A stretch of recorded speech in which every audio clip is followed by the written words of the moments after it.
নমস্কার। গ্রহ প্রতিকার বা রত্ন নির্বাচন একটি বিশেষ আর্ট। এর মধ্যে ক্যালকুলেশন, দর্শন, বিজ্ঞান লুকিয়ে আছে। আমাদের এটা বুঝতে হবে যে প্রত্যেকটা গ্রহ তার প্রতিকার দ্রব্য বা রত্ন যেগুলো শাস্ত্র নির্দেশিত, তাদের উৎস কিন্তু প্রাকৃতিকভাবে পঞ্চতত্ত্বের মধ্যে। তাদের কেমিক্যাল কম্পোজিশন শরীরের ওপর ক্রিয়া প্রতিক্রিয়া করে। দুটি ভিন্ন তত্ত্বের গ্রহরত্নকে আমরা যদি প্রতিকার স্বরূপ ধারণ করি, আমাদের ভালোর জায়গায় খারাপ হতে পারে। তার কারণ আমরা একটু সাধারণ বুদ্ধি দিয়ে যদি বিচার করি, দুটি শত্রুপক্ষকে একই সাথে প্রতিরক্ষার জন্য যদি অস্ত্র তুলে দিই, তারা কিন্তু লড়াই করে বিপর্যস্ত হবে।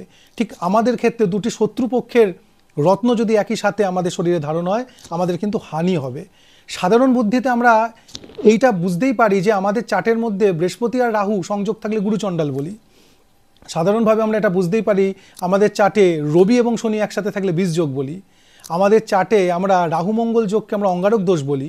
তাহলে দুটি ভিন্ন তত্ত্বের গ্রহ একসাথে অবস্থান বা সম্পর্ক করলে যদি দোষ হয়, তাহলে দুটি ভিন্ন তত্ত্বের গ্রহের প্রতিকার আমাদের কি করে ভালো করে।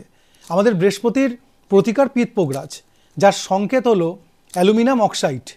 আমাদের রাহুর প্রতিকার হ্যাসোনাইট বা গোমেদ, যার সংকেত হলো ক্যালসিয়াম অ্যালুমিনিয়াম সিলিকেট। দুটি ভিন্ন তত্ত্ব কেমিক্যাল কম্পোজিশন মিক্সড হলে আমাদের শরীরের ক্ষতি অবশ্যই হবে। আমরা সাধারণ তত্ত্ব বুঝতে হবে, কারণ আমরা জন্মচাটের ভিন্ন তত্ত্বের গ্রহদের সংযোগকে দোষ বলছি, তাহলে প্রতিকার কেন ধারণ করব। ভালো থাকুন, সুস্থ থাকুন। ভিডিও ভালো লাগলে লাইক শেয়ার করুন। নমস্কার।